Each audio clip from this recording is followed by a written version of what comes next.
सहनाववतु सहनौ भुनक्तु सह वीर्यं कर्वावहै तेजस्विनावधीतमस्तु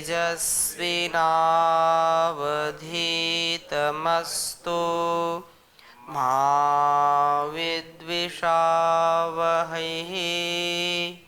ओम शांति शांति शांति। वैदिक जीवन पद्धति की इस कक्षा में पुनः आपका हार्दिक स्वागत है, अभिनंदन है। 5वें मंत्र का हम स्वाध्याय कर रहे हैं ईश्वर स्तुति प्रार्थना उपासना में।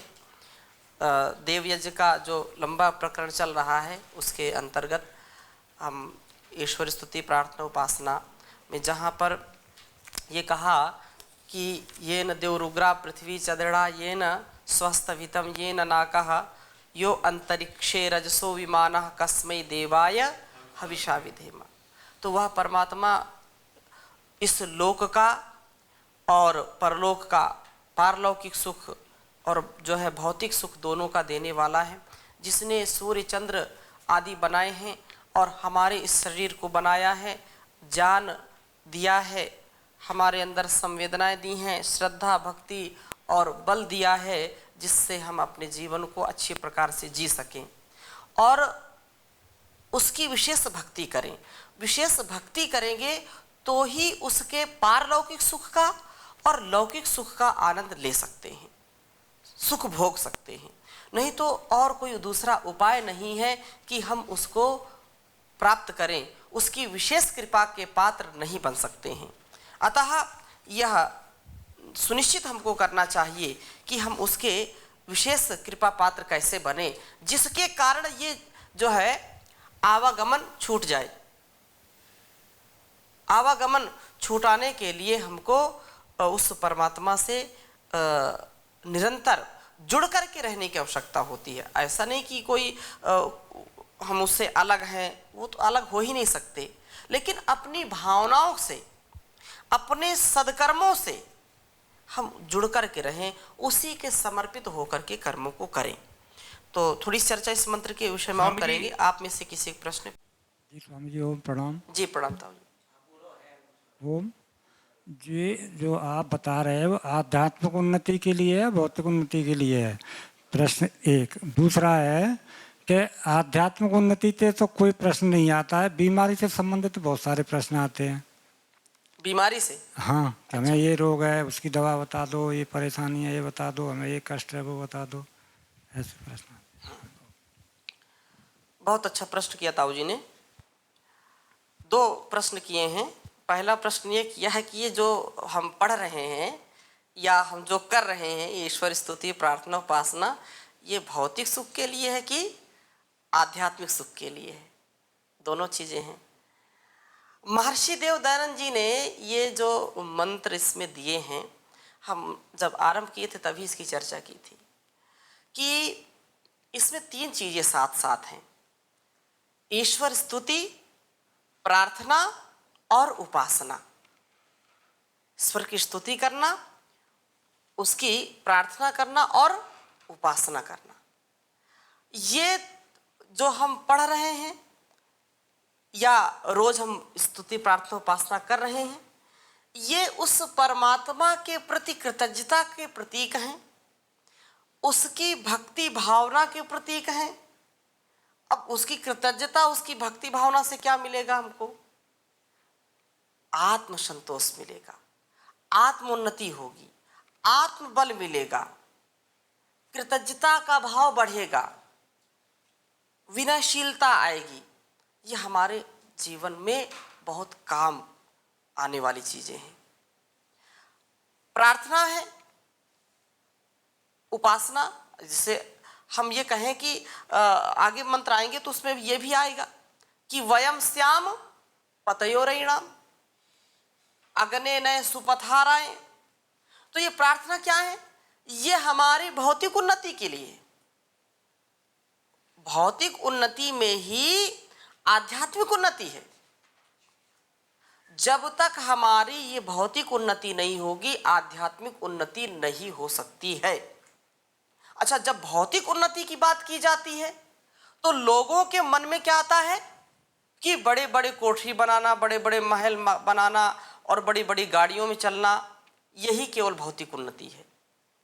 पैसे कमाना, बड़े पद पर रहना, केवल यही भौतिक उन्नति है क्या? नहीं। भौतिक उन्नति ये भी है कि अपने सामर्थ्य को बढ़ा करके मैं कितना किसके काम आ रहा हूं। मेरा जो सामर्थ्य है वो दूसरों के काम में आ रहा है कि नहीं आ रहा है? मेरा शारीरिक बल बढ़ रहा है, यह भी भौतिक उन्नति है। मेरा जान बल बढ़ रहा है, यह भी भौतिक उन्नति है। अब भौतिक उन्नति तो कर ली, भौतिक उन्नति कर ली, अब उसका सदुपयोग करना वो आध्यात्मिक उन्नति में आएगा।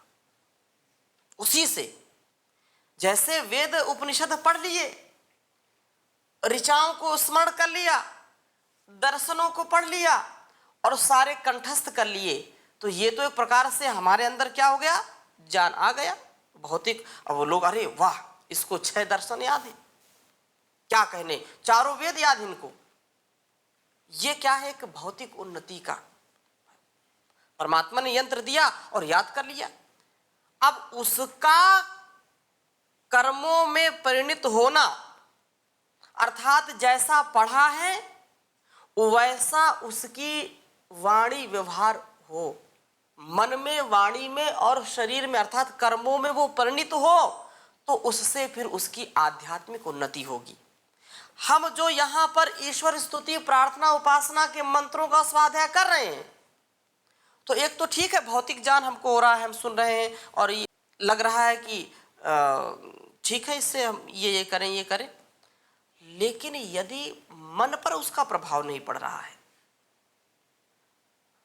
हमने पढ़ा, समझा, जाना और याद कर लिया, हमारे कर्मों पर प्रभाव नहीं पड़ा, स्वभाव पर प्रभाव नहीं पड़ा, स्वभाव वही वैसे का वैसा है, दूसरों को हम जो है सताते हैं, ईश्वर की बात को नहीं मानते, ईश्वर की आज्ञा का पालन नहीं करते, तो आध्यात्मिक उन्नति कहाँ होगी? नहीं हो पाएगी ना।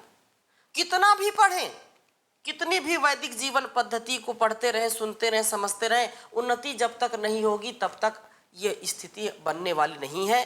तो ये जो प्रश्न ताऊ जी ने किया, बहुत अच्छा प्रश्न है कि ये भौतिक उन्नति के लिए है कि आध्यात्मिक उन्नति के लिए है? तो उत्तर क्या है कि ये सर्वप्रथम भौतिक उन्नति हम करें और आध्यात्मिक उन्नति। अब भौतिक उन्नति किसकी ज्यादा होगी? विशेष रूप से जिसने आध्यात्म को मूल में रखा है। नहीं तो भौतिक उन्नति करते करते लोग धाराशायी हो जाते हैं। जो जितना ऊंचे उठता है उससे नीचे उतना ही नीचे गिरता है। तो मतलब कहावत है कि कांच को जितना ऊपर आप रखोगे और जितने ऊंचाई से वो गिरेगा, उसके उतने ही गुना टुकड़े होंगे। तो ऐसी उन्नति जो केवल भौतिकता के आधार पर लोग करते हैं, वो जब गिरते हैं तो कोई अपील करने का स्थान बचता नहीं है। और जो आध्यात्म को, भौतिकता को, आध्यात्म को, भौतिकता को, अर्थात जो आज खाया है उसको पचाया, जो आज पढ़ा है उसको अपने संस्कारों में बसाया, व्यवहार में लाया, तो वो धीरे धीरे धीरे धीरे धीरे धीरे इतना उन्नत जीवन हो जाता है कि व्यक्ति मानव से महामानव बन जाता है। ये दोनों चीजें हमारे साथ होनी चाहिए। और यदि हम इसको पढ़ रहे हैं, समझ रहे हैं और जान बूझ करके, जान बूझ नर करे ढिठाई, कि जान भी लिया, समझ भी लिया, लेकिन उसको पालन नहीं किया, तो ये उन्नति नहीं अवनति का कारण बनेगा। दूसरी बात, इसको प्रज्ञापराध कहते हैं। क्या कहते हैं? प्रज्ञापराध। जैसे जो चीज हमने जानी है, जैसा जाना वैसा माना और वैसा जीना, ऐसी बात कही जाती है। लेकिन हम जानते हैं कि झूठ नहीं बोलना चाहिए और फिर भी झूठ बोल रहे हैं। हम जानते हैं कि वेद ईश्वर की वाणी है और वेद का पढ़ना, पढ़ाना, सुनना, सुनाना सब आर्यों का अर्थात श्रेष्ठ जनों का परम कर्तव्य है। जैसा ईश्वर हमारे लिए आदेश देता वैसा हम करें, ये बहुत अच्छा है, लेकिन उसको नहीं मानते। जाना है लेकिन माना नहीं है, और जब माना नहीं तो उसको जीना नहीं है। तो ये प्रज्ञापराध है। ज्ञान तो हो गया, भौतिकता के दृष्टि से हमने चारों वेद पढ़ लिए, 6 दर्शन पढ़ लिए, उपनिषद एकादश जो है रट मारे, लेकिन उससे लाभ कुछ नहीं ले पाए। तो भौतिक उन्नति, जो ज्ञान तो हुआ लेकिन ज्ञान का आधार नहीं किया, व्यवहार में नहीं उतारा, इसलिए वो आध्यात्मिक उन्नति नहीं होगी उसकी। तो एक तो ये आपके पहले प्रश्न का ये उत्तर हो गया। दूसरा प्रश्न आपका क्या था कि बीमार लोग ज्यादा हो, आध्यात्म के विषय में कभी लोगों को रुचि होती है नहीं होती है, उस पर कभी विचार नहीं आता। जो हमारे शरीर में बीमारियां उसके विषय में बार बार आता है।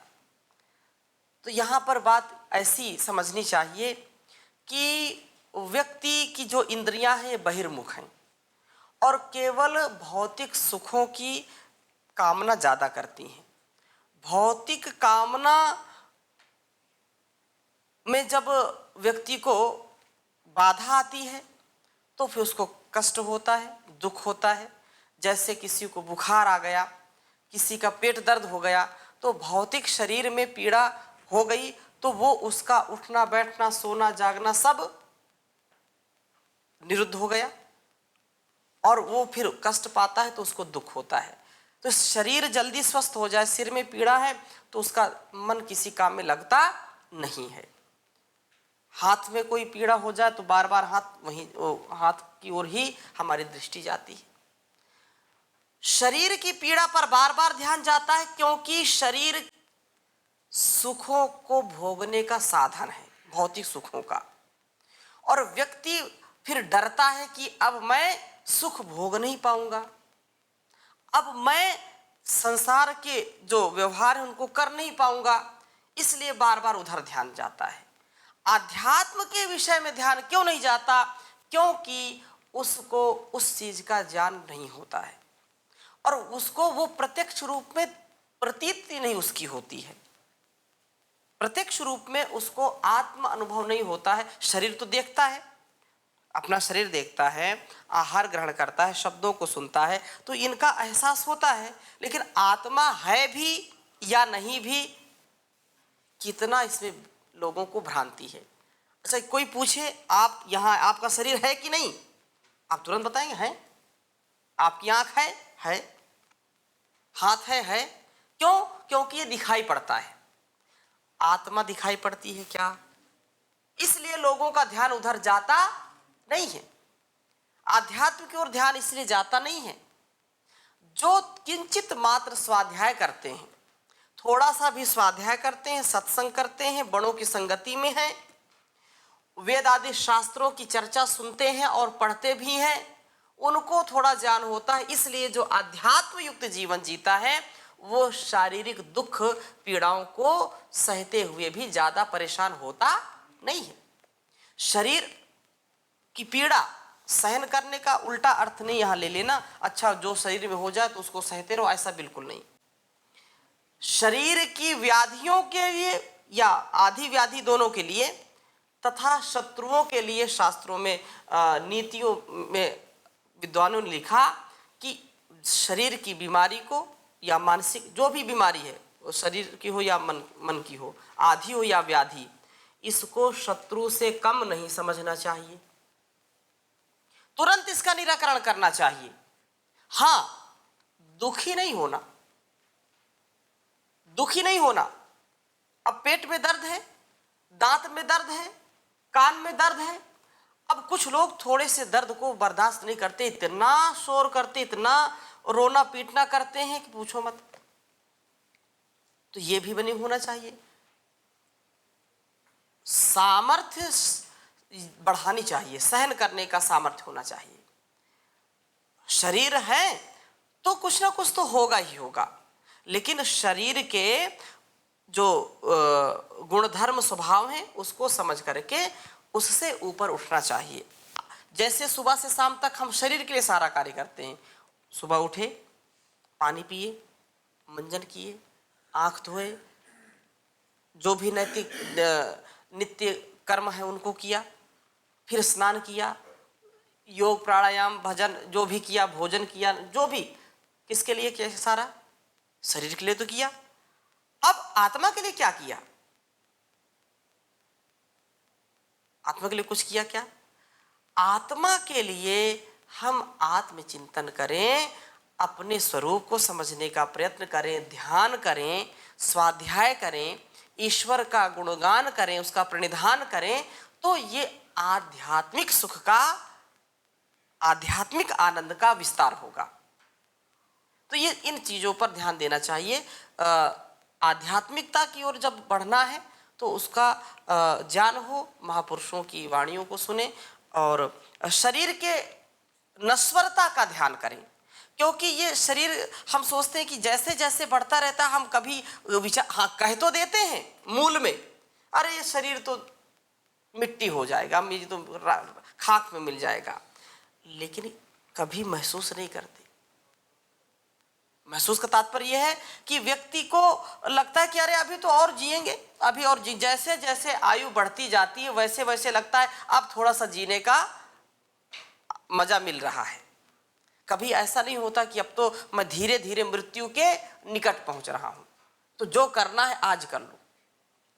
भर्तरी बहुत अच्छा इसलिए लिखते हैं, यावा स्वास्थमिदं शरीरमरुजं यावा जरा दूरतो यावा चेन्द्रिय शक्तिरा प्रतिहता यावक्षयो नायुषः आत्मा श्रेयसि तावदेव विदुषा कार्यः प्रयत्नो महान् संदीप्ते भवने तु कूपखननं प्रद्युद्यमः कीदृशः प्रद्युद्यमः कीदृशा। जब तक मनुष्य का शरीर स्वस्थ है तब तक उसको आत्मोन्नति का पुरुषार्थ करना चाहिए। यावत् स्वस्थमिदं शरीरमरुजम, ये जब तक ये शरीर रोग रहित है, रोग रहितम मरुजम यावत् जरा दूर, तो जब तक बुढ़ापा दूर है, यावत् चेन्द्रिय शक्ति अप्रतिहता, जब तक इन इंद्रियों में सब कार्य करने की क्षमता, अर्थात आंखों में देखने की सामर्थ्य, कानों में सुनने की सामर्थ्य, नासिका में सूंघने की सामर्थ्य, रसना में चखने का सामर्थ्य, भुजाओं में कर्म करने का सामर्थ्य, तब तक इस पुरुषार्थ को जरूर करना चाहिए। यावत् चेन्द्रिय शक्ति अप्रतिहता यावक्षयो नायुषः, जब तक आयु तुम्हारी शेष है, क्योंकि जब आयु पूरी हो जाती है तो एक दिन भी कोई उधार देने के लिए तैयार नहीं होता। कोई संसार का कोई भी व्यक्ति एक दिन की आयु नहीं दे सकता है। कोई कितना भी पावरफुल, दुनिया का पावरफुल व्यक्ति हो, कितनी भी उसके पास सामर्थ्य हो, एक दिन भी उधार कोई देने को तैयार नहीं होता है। यावत् क्षयो नायुषः यावत् चेन्द्रिय शक्तिरा प्रतिहता यावत् क्षयो नायुषः, तो तब तक क्या करना, आत्मा श्रेयसि तावदेव विदुषा, ये आत्मोन्नति का जब तक अवसर हमको मिल रहा है तो विद्वानों को, बुद्धिमानों को ये चाहिए कि वो इस पे पूरा पुरुषार्थ करे। कार्यः प्रयत्नो महान, ये सारे प्रयत्नों को करके भी इसको पूरा करना चाहिए, क्योंकि ये सबसे महान कार्य है।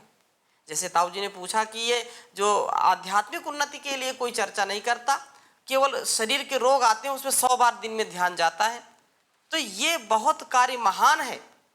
शरीर का यदि थोड़ा सा कम भी ध्यान देंगे तो काम चल जाएगा, लेकिन जिसके लिए आए हैं आत्मोन्नति का यदि ध्यान रखते हैं तो जीवन हमारा सफल होता है। और अगली बात क्या कही कि बाद में क्या होगा, बाद में क्या होगा कि व्यक्ति को अपील करने का कोई स्थान नहीं होता। मतलब उसको कोई कि मुझको थोड़ा सा अवसर मिल जाता तो कार्य बन जाता। इसलिए कहा कि आत्मा श्रेयसी तावदेव विदुषा कार्य प्रयत्नो महान संदीप्ते भवने तु कूप खरनम। जैसे किसी के घर में आग लग जाए, आग लग जाए, जैसे राजा जी नेशनल पार्क है योगग्राम के बगल में, और वहां से आग आ गई योगग्राम में, तो ऐसी परिस्थिति हो गई कि तुरंत धू धू करके कई झोपड़ियां जल गईं। ऐसे ही जब हमारे जीवन में बेहोशी रहती है तो हमारा जीवन भी ऐसे ही नष्ट हो जाता है। गांव में कई बार आग लग जाती, थोड़ा सा एक चिंगारी हुई और गांव का गांव ध्वस्त हो जाता है, कोई अपील करने का स्थान नहीं बचता। हाँ, कई बार शहरों में बड़ी बड़ी मॉल जो है, बड़ी बड़ी दुकानें जल जाती हैं, और वो जब तक वो अग्निशमन वाली गाड़ी आई तब तक राख का ढेर हो गया। तो ऐसे ही जीवन का कोई भरोसा है क्या? कोई भरोसा नहीं है। इसलिए कहा कार्या प्रयत्नो महान संदीप्ते भवने तु कूप खननम प्रत्युद्यमः कीदृशा। ये संसार में इसको दृढ़ता से हमको स्वीकार करना चाहिए कि जीवन का पता नहीं कौन सा पल मृत्यु के रूप में हमारे सामने खड़ा हो जाए। जैसे घर में पूरी आग लग जाए और कोई व्यक्ति बोले अब चलो कुआं खोदो, जल्दी से आग बुझाना है, ऐसे ही मृत्यु सामने खड़ी है और बोलो ना ना अभी मुझको मुक्ति का कुछ साधन जुटाना है, अभी थोड़ा सा ईश्वर का भजन करना है, अभी थोड़ी समाधि लगानी है, तो कोई अवसर मिलता नहीं। अब तो बड़ी देर हो गई, पहले से व्यवस्था करनी चाहिए ना। तो इसलिए बार बार ध्यान उधर जाता है, और ये जब तक हम नहीं समझते तब तक होता नहीं है। आचार्य शंकर बहुत अच्छा लिखते हैं कि अंगम गलितम पलितम मुंडम दशन विहीनम जातम तुंडम वृद्धो याति गृहीत्वा दंडम तदपि न मुंचत्याशा पिंडम भज गोविंदम गोविंदम भज मूढ़ मते। कि हम जब जब भोगों की ओर प्रवृत्त होते हैं तो निश्चित रूप से शरीर का क्षीण होना सुनिश्चित है, और वृद्धापन आने पर भी व्यक्ति जागरूक नहीं होते। अंगम गलितम पलितम मुंडम, शरीर बिल्कुल गल गया, बिल्कुल सिकुड़ गया, बाल बिल्कुल सफेद हो गए, दांत भी झड़ गए। अंगम गलितम पलितम मुंडम दशन विहीनम जातम तुंडम, दांत से हीन हो गया, बत्तीसी झड़ गई। वृद्धो याति गृहीत्वा दंडम, इतना वृद्ध हो गया कि वो चल नहीं पा रहा, डंडा लेकर के चल रहा है, वो छड़ी ही उसका जो है पथ प्रदर्शन कर रही है। अगर उसके हाथ से छड़ी गिर जाए तो वो भी धड़ाम से गिर जाए, पैर इधर रखता है तो गिरता उधर है। हाँ? वृद्धो याति गृहीत्वा दंडम तदपि न मुंचत्याशा पिंडम, तब भी मतलब बिल्कुल कहते हैं कि शमशान के लिए बिल्कुल तैयारी है, तो भी जो तृष्णाएं हैं, जो आशाएं हैं, इस शरीर का जो आकर्षण है व्यक्ति से छूटता नहीं है। तो अध्यात्म तो उसके जीवन में है नहीं, तो उसको दुख मिलेगा, बार बार उधर ही ध्यान जाएगा। लेकिन जो आध्यात्मिक जीवन जीता है उसको शरीर का पूरा ध्यान रहता है, लेकिन शरीर में आसक्ति नहीं होती, क्योंकि वो जानता है कि वांसांसि जीर्णानि यथा विहाय नवानि आति नरोपराणि। तथा शरीराणि विहाय अन्यानि नवानि देहि। सब आप जानते हैं, सब जानते हुए भी मानते नहीं है। सब जानते हैं गीता के श्लोक को, हैं? वांसांसि जीर्णानि जानते हैं कि ये तो फटे कपड़े के समान बदला जाता है, हैं? पुराना कपड़ा हो गया, सड़ गया, गल गया, तो क्या करते हैं? तुरंत उसको बदल देते हैं, चेंज करते हैं। कुछ नहीं करते हैं, जो नहीं करते हैं। जी स्वामी जी, तो इसका निष्कर्ष यही निकला ना जी कि जो भौतिक उन्नति करते करते परेशान हो जाते हैं वो आध्यात्म की शरण में चले जाएं। ना ना, इसको उल्टा अर्थ बिल्कुल नहीं ले लेना। हाँ, ये ऐसा उल्टा अर्थ मत लगा लेना कि जो है भौतिक उन्नति जो है करते करते या भौतिकता को पालते पालते थक गए, अब वो उसमें आ गए, ऐसा नहीं है। मूल में आध्यात्मिकता होगी तो भौतिकता आएगी, और भौतिकता है तो आध्यात्मिकता आएगी। दोनों एक दूसरे के पूरक हैं। हाँ, पूरक हैं। इसके बिना, जैसे एक जो है गाड़ी के दो पहिए होते हैं। अभी बोले कि नहीं कि एक पहिए से गाड़ी जाएगी, ऐसा नहीं। दो पहिए हैं, दोनों पहियों का अपना महत्व है। एक पहिया यदि गड़बड़ होगा तो दूसरा पहिया ठीक नहीं चलेगा। हाँ, तो यही तो मतलब मेरी समझ में आया है ना कि जो मतलब भौतिक उन्नति कर रहे हैं आध्यात्म तो उनका कोई लेना देना नहीं है, तो वो जब परेशान हो रहे हैं तो वो आध्यात्म को साथ में लेंगे तो फिर उनका उद्धार हो जाएगा ना। हाँ, वो है ना कि जो है ना कि व्यक्ति जब भूल भटक करके आता है, मतलब वो बुद्धि जो है बादाम खाने से नहीं बढ़ती है, वो ठोकर खाने से बढ़ती है?